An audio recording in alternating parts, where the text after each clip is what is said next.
juga akan mengetahui tentang masalah takdir, keputusan Allah Subhanahu wa Ta'ala. Karena kita sedang membahas tema pilihan Allah terbaik, maka kita tidak pasti luput membahas masalah takdir. Tolong digarisbawahi Bapak Ibu sekalian, Allah Subhanahu wa Ta'ala tidak menentukan takdir buruk. Semua takdir Allah itu baik. Semua takdir Allah baik. Allah menentukan semuanya dengan hikmahnya. Jadi cara memahaminya adalah semua Allah catatkan baik walaupun itu buruk di mata seorang hamba. Misal contoh, Bapak Ibu rasa setiap hari lapar kan? Rasa haus, rasa capek. Siapa di antara kita yang tidak pernah sakit misalnya? Tapi mungkin di mata manusia itu tidak enak, karena kalau ditanya apakah Anda mau lapar, Anda akan katakan tidak. Mau haus, Anda akan katakan tidak. Mau capek, Anda katakan tidak. Tetapi kalau kita lihat dengan kacamata agama, secara spiritual atau secara keimanan, maka kita akan faham ternyata semua itu dengan takdir yang luar biasa dari Allah Subhanahu wa Ta'ala baik. Karena dengan lapar akan nikmat seseorang itu makan, dengan haus akan nikmat seseorang itu minum, dengan capek akan nikmat seseorang itu istirahat. Coba bayangkan Bapak Ibu sekalian, kalau kita sudah kenyang, habis makan 2 piring makanan misalnya, sudah sangat kenyang, lalu ditawarkan lagi ayam goreng, kambing bakar, masih mau makan kira-kira? Enggak. Tapi kalau kita lagi lapar, walaupun nasi sama sambal sama tempe saja lahap sekali makan. Tapi orang sering memandang dengan mata dia, lapar itu jelek. Padahal sebenarnya itu adalah takdir Allah yang sangat baik. Karena dengan lapar nikmat kita makan. Begitu juga dengan haus. Kalau Bapak Ibu lagi tidak haus, lalu bertamu ke rumah orang, lalu ditanya, mau minum apa Pak? Mau minum apa Bu? Apa ya? Kita masih punya pilihan. Tapi kalau orang haus, saya pengen minum air es misalnya, air dingin. Kita menikmati sekali pada saat kita minum air es tersebut misalnya. Contoh yang lain juga pada saat Bapak Ibu misalnya dari pagi sampai malam tidur terus. Mulai dari habis subuh misalnya udah tidur, cuma bangun sholat duhur tidur lagi, sholat asar tidur lagi, maghrib, terus malam Bapak Ibu disuruh tidur lagi. Kira-kira bisa tidur kan? Enggak kan? Baik, kalau Bapak Ibu sudah aktivitas dari pagi, sangat letih, maksimal waktunya sampai malam. Begitu malam kita ngantuk, tidur, walaupun cuma sejam 2 jam, nikmatnya luar biasa. Berarti capek itu perangkat untuk menikmati tidur itu.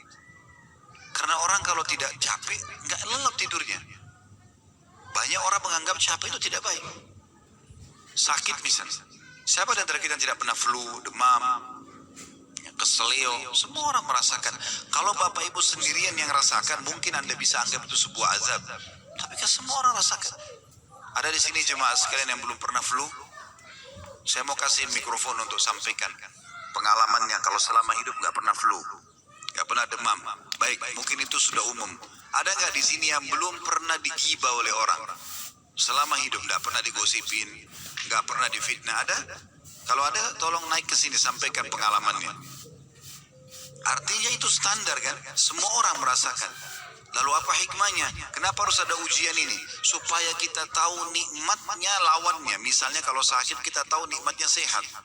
Di saat kita lagi meriang, hikmah Allah Subhanahu wa Ta'ala sebagai takdir yang baik di situ. Kalau kita lagi sakit meriang, di depan kita ada orang yang sehat lagi minum air es, air dingin. Kita akan mengatakan enak benar ya pada saat kita sehat. Jadi kita bisa menilai itu.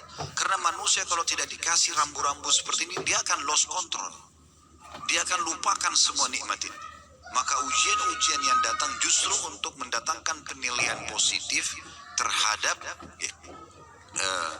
nikmat Allah yang sedang Allah berikan kepada kita. Ini poin yang harus kita ketahui teman-teman sekalian. Dan cukup banyak pendapat-pendapat ulama, dalil-dalil yang berhubungan dengan masalah ini. Kalau takdir Allah itu semuanya baik. Di antaranya sabda Nabi SAW yang masyhur, hadis riwayat Muslim, ajaban li amri mu'min, sungguh mengagumkan perkaranya orang-orang beriman. Lalu kata Nabi SAW, inna amrahu kulluhu khair, atau kulluhu khair, semua perkaranya orang mukmin itu baik. Semua dia terasakan takdirnya baik. In asabahu sarra syakar, kalau dia diberikan nikmat dia bersyukur. Wa in asabahu dharra sabar. Kalau dia diberikan ujian, maka dia sabar. Wala yakunu dzalika illa lil mu'min. Dan itu tidak dimiliki kecuali oleh orang beriman. Kata ulama menanggapi hadis ini, menandakan bahwasanya baik itu sebuah nikmat yang melimpah, maka itu adalah kebaikan, takdir Allah SWT yang baik. Baik itu sebuah ujian, juga itu adalah takdir yang baik Allah Subhanahu wa Ta'ala. Tapi orang beriman yang bisa menilai ini. Bagaimana kita sekarang merasakan dan menilai kalau ujian itu adalah sebuah nikmat? Sakit, diganggu orang, segala macam. Allah Subhanahu wa Ta'ala memudahkan Bapak Ibu sekalian agar kesalahan-kesalahan yang kita lakukan ini itu memiliki banyak opsional agar bisa dibersihkan. Karena kan setiap pelanggaran akan ada hukumannya ya. Misal Bapak Ibu kerja di satu perusahaan, maka kalau orang melanggar peraturan perusahaan akan ada hukuman. Kalau mungkin biasa di perusahaan itu SP, surat peringatan 1, SP1, SP2 dan seterusnya. Nah sampai terakhir puncaknya di PHK misalnya, ada hukuman. Nah orang juga kalau melanggar hukum Allah ada hukumannya.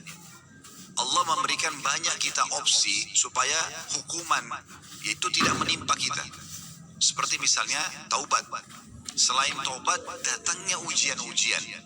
Sakit, gangguan orang. Ternyata itu menyelamatkan kita dari siksaan nanti di akhirat karena perbuatan kita. Makanya Nabi SAW mengatakan dalam sebuah hadis riwayat Muslim, tidak ada yang menimpa seorang muslim dari letih.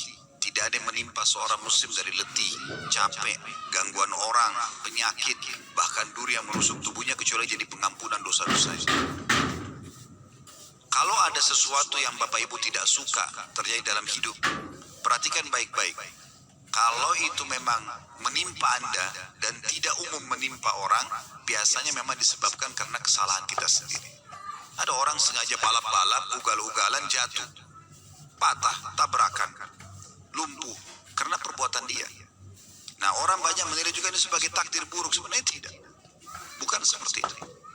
Bahkan kemahamurahan Sang Pencipta Allah ini luar biasa Bapak Ibu sekalian.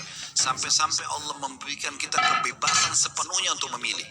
Bapak Ibu pada saat mau hadir di sini tadi, kan tidak ada dalam syariat Islam harus pakai baju warna ini. Hari Senin misalnya harus pakai baju warna ini, hari Selasa harus pakai warna ini, ya harus pakai penutup kepala warna ini, tidak ada sama sekali. Yang ada disuruh pakai pakaian tutup aurat, selesai. Setelah itu bebas gitu. Kan begitu. Dan terlalu banyak khiyarat atau pilihan-pilihan yang Allah berikan kepada kita, termasuk dalam memilih makanan, memilih minuman, memilih tempat kerja, memilih pasangan hidup. Semua di tangan kita. Di saat seseorang mau menikah misalnya, Allah hanya mudahkan dia memiliki pilihan 1, 2, 3, 4, 5. Lalu dia yang tentukan, saya mau nikah sama si A. Ada perusahaan A, B, C, dia mau kerja. Dia tinggal tentukan, saya mau kerja di perusahaan B misalnya. Semua diberikan kesempatan. Bahkan lebih besar daripada itu, untuk beriman ataupun kafir kepada Allah, Allah mengatakan faman syaa falyu'min wa man syaa falyakfur. Siapa mau beriman silahkan, maka dia akan dapat semua apa yang dijanjikan untuk orang beriman, bahagian di dunia dan juga balasan sempurna di akhirat. Wa man syaa falyakfur, siapa yang mau berkufur silakan saja. Nanti teman-teman sekalian, orang-orang kafir yang masuk ke dalam neraka itu masuk ke dalam neraka dalam kondisi meyakini keadilan Allah Subhanahu wa Ta'ala. Karena yang membuat mereka masuk pilihan mereka sendiri. Begitu luar biasanya Allah berikan kebebasan kita untuk memilih. Tinggal bagaimana kita menentukan jalan kita masing-masing. Tanggonya nih sekalian bang. Banyak pendapat ulama tentang masalah ini. Di antaranya adalah pendapat Syekh Utsaimin rahimahullah, salah satu ulama di Saudi yang sudah meninggal. Beliau mengatakan kurang lebih terjemahnya, takdir itu tidak ada yang buruk. Takdir tidak ada yang buruk. Yang buruk hanyalah yang ditakdirkan atau al-makdur. Artinya makhluk yang merasakannya jelek. Tapi Allah tidak menentukan yang jelek itu. Takdir jika dilihat dari perbuatan Allah, semua takdir itu adalah baik. Sebagaimana disebutkan dalam sebuah hadis, kejelekan tidak disandarkan kepadamu ya Allah. Jadi ada potongan doa teman-teman sekalian, itu disebutkan dalam riwayat Muslim ya, bahwasanya wasyarru laisa ilaik, keburukan tidak akan pernah disandarkan kepadamu ya Allah. Itu Nabi SAW sering baca dalam sholat beliau ya. Maka kata Syekh Utsaimin rahimahullah, sebagaimana dalam potongan hadis, kejelekan tidak disandarkan kepadamu. Jadi takdir Allah itu selamanya tidak ada yang jelek. karena ketetapan takdir itu ada karena rahmat dan hikmah Allah.